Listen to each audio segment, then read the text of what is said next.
گزارش یہ ہے انوائرمنٹ کے حوالے سے کہ یہ بڑا کرٹیکل ایشو بن چکا ہے پوری دنیا کا، اور بالخصوص آزاد کشمیر کا، اور اس سے بھی زیادہ مظفر آباد کا۔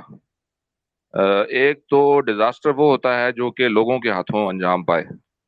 لوگ جو ہیں وہ توانائی کے الٹرنیٹ سورس کی عدم موجودگی میں جنگلات کو نقصان پہنچائیں، یا پانی کے جو سوتے ہیں ہمارے انہیں نقصان پہنچائیں، ایک تو وہ چیز ہے۔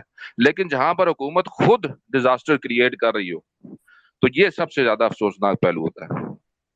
یہاں مظفر آباد کے اندر 2018 میں دریائے نیلم کا رخ تبدیل کیا گیا، اور اب کوشش یہ کی جا رہی ہے کہ شہر سے دوسرا جو دریا ہے، دریا جہلم، اس کا رخ بھی تبدیل کیا جائے۔ تو یہ جو ڈیزاسٹرز ہیں، یہ جو ڈیزاسٹرز ہیں یہ گورنمنٹ خود کریٹ کر رہی ہے۔ اور پھر آپ کو پتا ہے کہ پاکستان اس وقت 6 نمبر پر ہے جو گلوبلی کلائمیٹ چینج ہو رہا ہے اس کے حوالے سے۔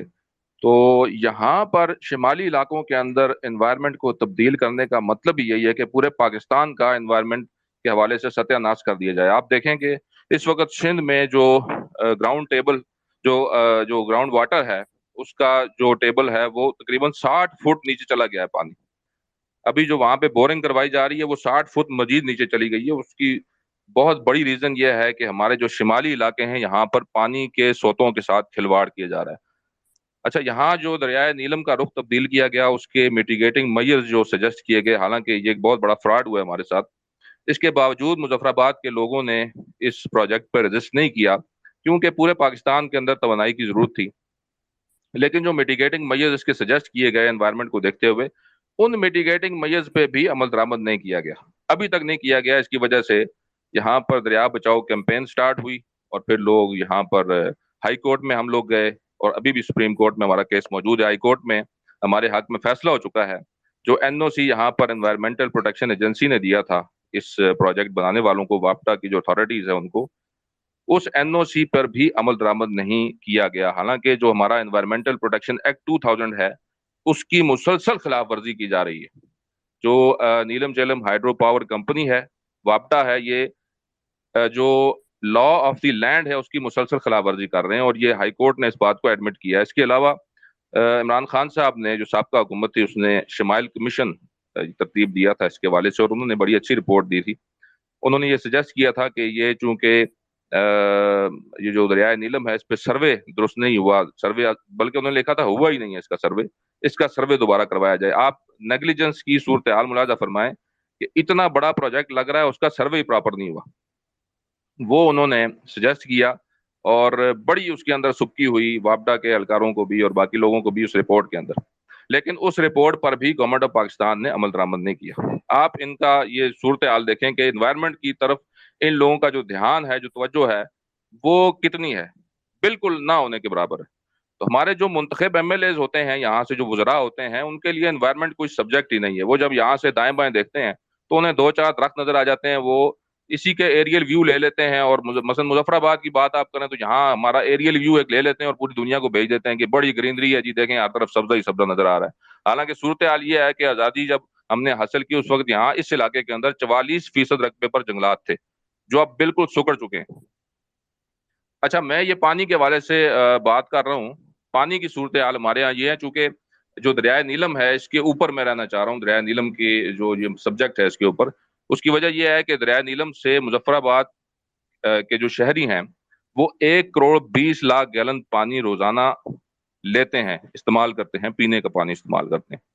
اور چونکہ مظفر آباد کیپٹل ہے تو کیپٹل کے اندر آزاد کشمیر کے تمام اضلاع کی نمائندگی موجود ہوتی ہے۔ یہاں پہ مختلف اضلاع سے لوگ بھی آ کے سیٹل ہو جاتے ہیں، پھر فوجی بھی ہیں، پھر مختلف ریزرو پولیس کے لوگ بھی ہیں، اسٹوڈنٹس بھی ہیں مختلف، اور پھر ٹورسٹ بھی یہاں سے گزر کے وادی نیلم کی طرف جاتے ہیں۔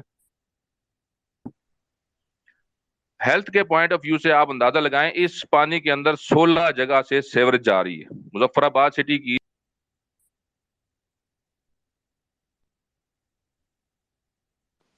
جی میرے خیال ہے فیصل پر صاحب انہوں نے کی ڈیم آواز بنایا ہے، چلی گئی۔ تقریباً سارا ہی دریا ڈائیورٹ کر لیا، تو اس دریا کے اندر کتنا پانی رہ گیا؟ وہ صرف 3 نالوں کا پانی ہے، جو 3 نالے راستے میں اس میں پڑتے ہیں نوسری سے آگے، اس جگہ سے سیوریج جا رہی ہے۔ اور پھر دوسری اہم بات یہ ہے کہ جو کوڑا کرکٹ ہے وہ بھی دریا کے اندر پھینکا جاتا ہے۔ यहाँ पे कोई और उसको डिस्पोज ऑफ करने का तरीका मौजूद नहीं है। दो ही तरीके हैं, या कूड़े को जलाया जाता है या उसको दरिया के अंदर फेंक दिया जाता है। तो मुजफ्फराबाद के अंदर इस वक्त अगर आप इसकी शक्ल देखें आगे मुजफ्फराबाद की अंदर घूमकर, तो आपको हर जगह पे कूड़ा पड़ा नजर आएगा। उसकी वजह यह है कि दरिया में पहले पानी होता था, तो सेवरेज का पानी और कूड़ा वगैरह ये बहा कर ले जाता था, लेकिन अब चूंकि दरिया के अंदर पानी नहीं है तो वो सारी चीजें एक्सपोज हो गई हैं, सामने आ गई। फिर इस दरिया से जो ये पोल्यूशन है, जो माहौल इससे डिस्टर्ब हो रहा है, यहाँ मुजफ्फराबाद का दर्जा हरारत, उसकी सूरत हाल, वैसे तो पाकिस्तान और इंडिया के अंदर ये एक थ्रू आउट एक हीट वेव चली है, लेकिन मुजफ्फराबाद का तारीख में पहली बार दर्जा हरारत 40 डिग्री से ऊपर गया है। और ये बेम्बर आप चले जाएं, सेंसा चले जाएं, वहां 44-45 डिग्री रहा है। अंदाजा लगाएं कि अगर 1 से 2 डिग्री भी किसी जगह का दर्जा हरारत बढ़ जाता है, तो उसके जो एडजेसेंट एरियाज, जो साथ वाले जो उसके एरियाज जहां पर ग्लेशियर्स हैं, जहां पर पानी के सोते हैं, वो किस कदर मुतासर होते हैं।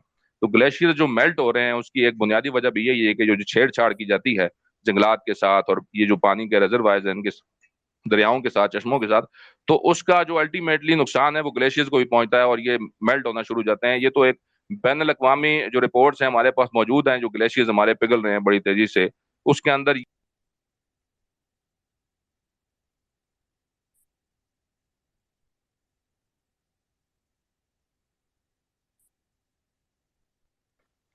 अच्छा फैसल भाई, आपकी आवाज़ मुझे गई है। मेरा ख्याल है कि हम आपको दोबारा ले लेंगे अगर आपके कुछ पॉइंट्स रह गए हैं। मैं समराइज कर देता हूँ। फैसल साहब ने जो बात की है, उन्होंने वाटर के हवाले से बात की है, ग्रीनरी जो है खास तौर पर जंगलात की बात कर रहे थे। फैसल भाई, आप वापस आ गए? जी हेलो। जी जी, बात कीजिए। आप बीच में आपकी आवाज़ चली गई थी।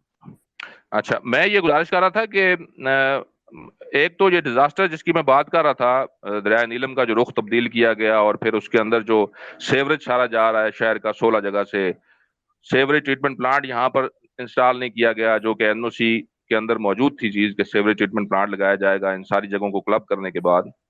फिर उसके साथ जो दूसरी चीजें थी, सॉलिड वेस्ट मैनेजमेंट थी, उस पर कोई काम नहीं किया गया, सारा कूड़ा जो है दरिया के अंदर फेंका जा रहा है। फिर जो प्लांटेशन करनी थी वो भी नहीं की गई। ये गवर्नमेंट के पार्ट पे जो बातें हैं वो मैं बता रहा हूँ। लोग जो हैं वो, लोगों के बारे में तो आम तासुर हमारे इलाके में ये है कि लोग जाहिल हैं जी, लोगों को पता नहीं है। भाई गवर्नमेंट को तो पता है, गवर्नमेंट जो हमारी है उसके अंदर पढ़े लिखे लोग होते हैं, उन्हें तो इन चीजों का इदराक होना चाहिए कि वो किस तरीके से माहौल को खराब कर रहे हैं, डिस्टर्ब कर रहे हैं, लेकिन नहीं, वो इदराक इसलिए नहीं है क्योंकि दरियाए नीलम को डाइवर्ट करने के बाद अब दूसरा डिजास्टर ये क्रिएट करने जा रहे हैं। वो है जो क्वाला हाइड्रो पावर प्रोजेक्ट, वो उसको डिजास्टर को क्रिएट करने जा रहे हैं, और उसको कह रहे हैं जी कि ये बड़ा बिजली पैदा होगी, ये होगा वो होगा, सस्ती बिजली होगी। सस्ती बिजली तो आज तक मैं जब से पैदा हुआ हूँ तब से मैंने सस्ती बिजली पाकिस्तान में नहीं देखी। ये तो एक बहुत बड़ा झूठ है कि सस्ती बिजली पैदा होती है। लेकिन just for the sake of corruption ये लोग हमारे इलाके के माहौल को तबाह कर रहे हैं, जो कि सदियों से यहाँ पर एक इकोसिस्टम चला आ रहा है, जो एक इक्विलिब्रियम अल्लाह ताला ने एक कुरान मजीद में फरमाया कि अल्लाह तत्गौ फिल मीज़ान, ये जो मीज़ान में हम खराबी पैदा कर रहे हैं, ये हमारी इंटेंशनली हो रही है, हमारी गवर्नमेंट खुद इसकी सरपरस्ती कर रही है। और मैं समझता हूँ इसमें लोग कसूरवार हैं, लेकिन गवर्नमेंट ज्यादा कसूरवार है, क्योंकि एक्ट भी मौजूद है और उन एक्ट पर अमल दरामद नहीं होता। फॉर एग्जाम्पल, जैसे आप देखें कि फॉरेस्ट रेगुलेशन का एक्ट मौजूद है 1928 का, उसमें जो सजाएं हैं वो इम्प्लीमेंट नहीं होती हैं।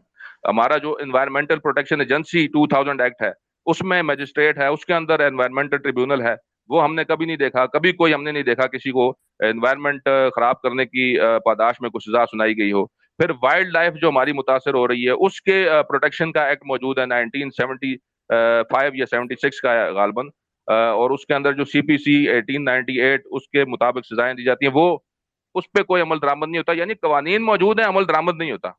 और मैं ये समझता हूँ लोग तो इसके कसूर। फिर अल्टरनेट जो एनर्जी सोर्सेज है, वो एक बहुत लंबा चौड़ा मौजू है, उस पर हमारे दूसरे पैनलिस्ट भी बात कर लेंगे। लेकिन मैं ये कह रहा हूँ, ना सजाओं पे अमल दरामद होता है, बल्कि सजाओं को तो एक तरफ रखें, गवर्नमेंट खुद डिजास्टर क्रिएट करती है। तो इस तरफ हमें पूरी सोसाइटी को, हमारी जो सिविल सोसाइटी यहाँ पे पनप रही है मुजफ्फराबाद के अंदर, हमारी बहुत ज्यादा कंसर्न है इसके ऊपर कि गवर्नमेंट और उसके महकमे जो है एनवायरमेंट की तरफ तवज्जो देने के बजाय इसको खराब करने की तरफ खुद इंटेंशनली इसको खराब कर रहे हैं। तो इंशाल्लाह ताला हाई कोर्ट में, सुप्रीम कोर्ट में, मुख्तलिफ जगहों पे हमारे जो दोस्त हैं वो सारे गए हुए हैं, उन्होंने रेट पिटिशन की हुई हैं, और खालिस्तान वो एनवायरमेंट से रिलेट करती हैं।